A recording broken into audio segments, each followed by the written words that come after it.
Assalamualaikum warahmatullahi wabarakatuh dan salam hormat. Terima kasih kepada semua kerana bersama dengan saya pada hari ini. Saya berharap saudara-saudari di rumah dalam keadaan sihat. Kita sekarang dalam fasa ketiga PKP. Alhamdulillah, berdasarkan pengumuman terkini Kementerian Kesihatan, kita boleh mula nampak tanda-tanda pulih hasil pematuhan PKP. InsyaAllah, moga kita semua terus tabah dalam tahap kritikal ini dan terus memainkan peranan masing-masing untuk memerangi COVID-19.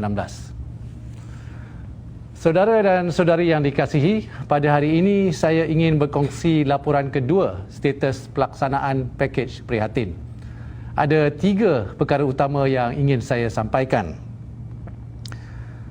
Pertama kali, saya ingin memberi fokus kepada status pelaksanaan bantuan yang berkaitan dengan matlamat kedua prihatin, iaitu sokong perniagaan, dan juga matlamat ketiga prihatin, berkukuh ekonomi. Perniagaan terutamanya yang dijalankan oleh perusahaan kecil dan sederhana ataupun PKS serta perniagaan mikro, ini merupakan tunjang kepada pertumbuhan ekonomi negara. Dengan sumbangan hampir 40% kepada KDNK dan menjana lebih 7 juta pekerjaan, kerajaan amat komited untuk menyokong perniagaan dalam keadaan yang mencabar ini. Saya faham bahawa ramai rakyat mungkin kehilangan pekerjaan jika PKS tidak mendapat bantuan yang sewajarnya. Ini adalah keadaan yang kita mesti elak. So, izinkan saya berkongsi status pelaksanaan beberapa inisiatif di bawah matlamat ini. Pertama sekali adalah berhubung dana pinjaman mudah PKS di bawah kelolaan Bank Negara Malaysia. Daripada 6.3 bilion ringgit yang disediakan, sehingga 15 April 2020, pinjaman sebanyak 2.7 bilion ringgit untuk lebih 5,000 PKS dengan kadar faedah 3.5% telah diluluskan oleh bank-bank domestik yang terlibat. Ini adalah peningkatan daripada 1.5 bilion ringgit untuk 3,000 PKS daripada minggu lalu. Dengan jaminan kerajaan sehingga 80%, saya yakin ini akan mendorong bank untuk permudahkan kelulusan permohonan pinjaman dan kelulusan akan terus meningkat dalam seminggu yang akan datang. Saya berharap kemudahan ini akan dapat dimanfaatkan sepenuhnya oleh semua penerima. Bagi yang berminat untuk memohon, bolehlah hubungi mana-mana bank tempatan untuk panduan lanjut. Bantuan kedua adalah berkenaan subsidi upah. Dalam laporan saya minggu lalu, permohonan adalah 31,000 majikan dan 299,000 pekerja. Sukacita saya berkongsi bahawa sehingga 19 April 2020, jumlah permohonan telah diluluskan kepada 159,000 majikan, iaitu hampir 5 kali ganda, melibatkan lebih 1 juta pekerja. Jumlah subsidi yang diluluskan bernilai 1.2 bilion ringgit. Bayaran subsidi telah bermula minggu lalu kepada majikan yang lulus. Bantuan ketiga adalah pinjaman skim kredit mikro. Daripada 700 juta ringgit peruntukan yang disediakan kepada BSN dan Tekun ditawarkan pada kaedah faedah 0%, ini sehingga 17 April 2020 lebih 45 juta ringgit diluluskan untuk 1,500 perniagaan mikro. Daripada keseluruhan perniagaan mikro yang telah menerima kemudahan ini, hampir 900 perniagaan adalah di bawah skim Bank Simpanan Nasional dan lebih 600 di bawah Tekun Nasional. Saya berharap lebih ramai peniaga mikro akan memohon dan mereka boleh menghubungi BSN dan Tekun Nasional untuk bantuan yang diperlukan. Bantuan keempat adalah geran khas prihatin, khususnya untuk perniagaan mikro. Permohonan akan dibuka mulai 1 hari bulan Mei 2020 dan diuruskan oleh lembaga hasil dalam negeri. Perniagaan mikro yang layak akan mendapat RM3,000 setiap satu. Pada kesempatan ini juga, saya ingin memaklumkan bahawa perkhidmatan nasihat majikan ataupun Employer Advisory Services di bawah KWSP akan dibuka untuk permohonan mulai 24 April 2020. Antara perkhidmatan yang ditawarkan adalah untuk PKS yang layak untuk menangguhkan caruman majikan KWSP. Saya berharap majikan akan mendapat sokongan yang sewajarnya daripada KWSP demi kelangsungan perniagaan. Kerajaan menjangka nilai kemudahan EAS ini adalah sebanyak 10 bilion ringgit dan akan membantu majikan dari segi aliran tunai dan pengurangan kos operasi dalam jangka masa PKP dan juga selepas PKP untuk kemampanan perniagaan. Saudara dan saudari yang dikasihi, perkara kedua yang ingin saya kongsi adalah berkenaan status pelaksanaan langkah di bawah matlamat pertama prihatin, iaitu lindungi rakyat. Pertama sekali adalah berkenaan bantuan prihatin nasional ataupun BPN. Pada 17 April, kemudahan menerima pembayaran BPN secara tunai telah dibuka dan cawangan-cawangan BSN juga dibuka pada hujung minggu lalu untuk memudahkan penerima tersebut. Ia dikhususkan kepada lebih kurang 400,000 rakyat Malaysia daripada golongan berpendapatan rendah, ni B40, yang tidak ada akaun bank berdaftar dengan LHDN. Bagi yang belum mendapat bayaran tunai tersebut, jangan risau kerana kemudahan ini dibuka sehingga 31 Disember 2020. Saya amat tersentuh hati melihat pegawai-pegawai BSN yang bertugas dengan penuh dedikasi. Ada yang membantu mengambil cop jari di dalam kereta ahli keluarga yang menerima BPN yang tidak boleh berdiri atau berjalan. Ada yang menyediakan kerusi kepada mereka yang penat beratur supaya ini memberi keselesaan. Dan ada yang memberi air mineral secara percuma kepada mereka yang menunggu giliran. Pada kesempatan ini, saya ingin merakamkan penghargaan kepada pegawai BSN kerana menjalankan tugas dengan penuh amanah. Terima kasih kami kepada BSN dan juga LHDN merupakan yang nadi kepada kejayaan pelaksanaan BPN.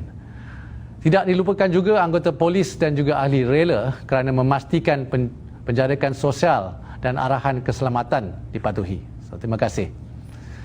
Kerajaan akan sedaya upaya memudahkan akses kepada bantuan yang diperlukan rakyat bagi mereka di rumah yang masih menghadapi masalah mendapat BPN atau mana-mana bantuan prihatin. Bolehlah hubungi unit laksana di talian hotline yang disediakan atau melalui email di mk@treasury.gov.my atau prihatin@treasury.gov.my. Dalam jangka masa panjang, kerajaan akan memastikan institusi perbankan negara terus ditingkatkan untuk usaha memastikan setiap lapisan masyarakat mempunyai akses kepada akaun bank. So we must protect and serve the unbanked and the underserved. So let us explore digital solutions to overcome this challenge. Saya juga ingin berkongsi sedikit perkembangan terkini pelaksanaan BPN. Sehingga 19 April 2020, sebanyak 480 juta ringgit telah dikredit ke dalam akaun bank 1.2 juta penerima BPN golongan M40.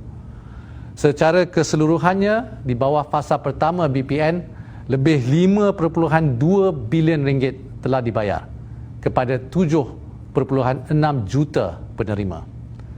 Fasa kedua pembayaran dijangka bermula pada bulan Mei 2020. Selain itu, saya percaya ramai rakyat yang bertanya, bilakah permohonan baru dan rayuan BPN akan diumumkan? Saya berharap saudara-saudari di rumah dapat bersabar sedikit lagi sehingga 20 April 2020 ni, lebih 3 juta permohonan baru dan rayuan telah diterima. Pegawai di LHDN sedang berusaha sedaya upaya untuk mengesah dan menyemak maklumat. InsyaAllah bayaran untuk saudara-saudari akan dapat dibuat pada bulan Mei yang akan datang. Ini bagi untuk pemandu e-hailing pula.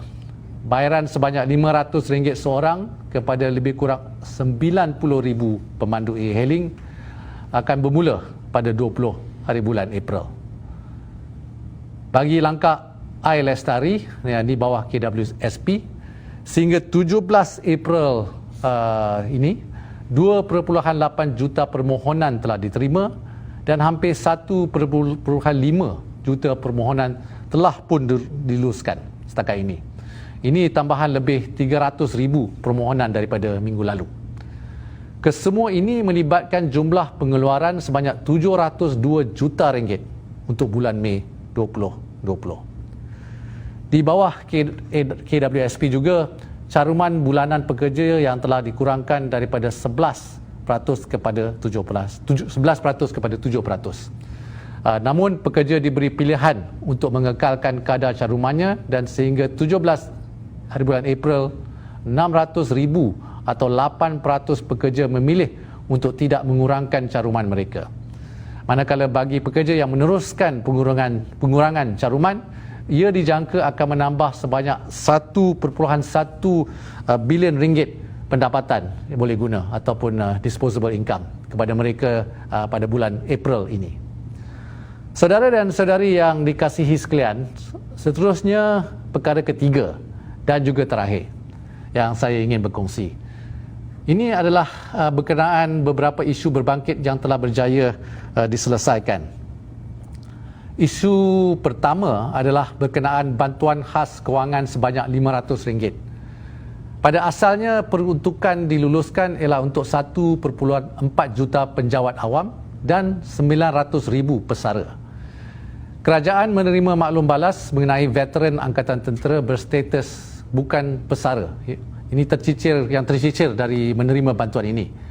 Sehubungan itu, sukacita saya berkongsi bahawa kerajaan telah memanjangkan bantuan ini kepada 180,000 veteran Angkatan Tentera yang bukan berpencen. Pemanjangan bantuan ini adalah selaras dengan semangat pakej prihatin, iaitu tiada sesiapa pun akan tercicir atau no one is left behind. Isu kedua adalah berkenaan allowance bulanan khas untuk petugas Barisan Hadapan. Ada media yang melaporkan terdapat petugas Barisan Hadapan yang menghadapi masalah menuntut allowance tersebut kerana penetapan kriteria dan proses permohonan yang ketat. Kami mengambil maklum dan setelah dipertimbangkan semula, Kementerian Kesihatan telah bersetuju untuk memudahcarakan prosedur dan menurunkan kuasa pengesahan allowance tersebut kepada ketua jabatan masing-masing. Isu terakhir adalah berkenaan pelaksanaan projek berskala kecil. Sebelum ini, kerajaan telah mengumumkan peruntukan 4 bilion ringgit untuk menyokong perniagaan yang terkesan oleh COVID-19. Sukacita saya berkongsi bahawa kerajaan akan mempercepatkan penyediaan dokumentasi projek dan memulakan proses cabut undi dalam talian dengan memastikan kontraktor mempunyai peluang yang sama rata serta menurunkan punca kuasa mengeluarkan surat kebenaran beroperasi untuk projek kecil G1, G2 kepada agensi pelaksana. Adalah diharapkan selepas tamatnya PKP, syarikat-syarikat bersedia untuk melaksanakan projek berskala kecil ini dengan serta-merta demi manfaat rakyat. Penyelesaian isu-isu ini adalah selaras dengan janji saya sebagai Menteri Kewangan bahawa kerajaan mendengar. Susulan ucapan saya pada minggu lalu, Kementerian telah menerima beribu-ribu email, panggilan telefon dan maklum balas daripada media sosial berkenaan pelbagai isu. Mungkin ada masanya kita terlewat menjawab atau terlepas pandang soalan dan maklum balas saudara dan saudari. Saya memohon maaf jika ia berlaku. Yakinlah, kita akan cuba sedaya upaya untuk menyelesaikan setiap aduan dan kerajaan amat mengalu-alukan soalan dan maklum balas anda semua. We are a government that listens. We always welcome feedback and we will do our best for the people and businesses for the sake of the nation and the economy. Saudara dan saudari yang dikasihi sekalian, saya berharap pendekatan terbuka berkongsian status pelaksanaan pakej prihatin ini akan dapat memberi keyakinan kepada rakyat dan keikhlasan usaha yang diambil oleh kerajaan untuk memberi bantuan dan sokongan yang diperlukan dalam tempoh yang mencabar ini. Saya yakin kita akan memenangi peperangan ini. Pada kesempatan ini juga saya ingin mengucapkan selamat menunaikan ibadah puasa di bulan Ramadan Karim. kita menyambut kedatangan bulan yang paling mulia ini dalam keadaan yang berbeza daripada tahun-tahun sebelumnya. Walau apapun, saya mendoakan agar semua umat Islam di Malaysia dan seluruh dunia akan dapat menunaikan ibadah dengan sabar dan sempurna. Sekian sahaja daripada saya, sehingga kita berjumpa lagi minggu depan. Assalamualaikum warahmatullahi wabarakatuh dan salam hormat. Terima kasih.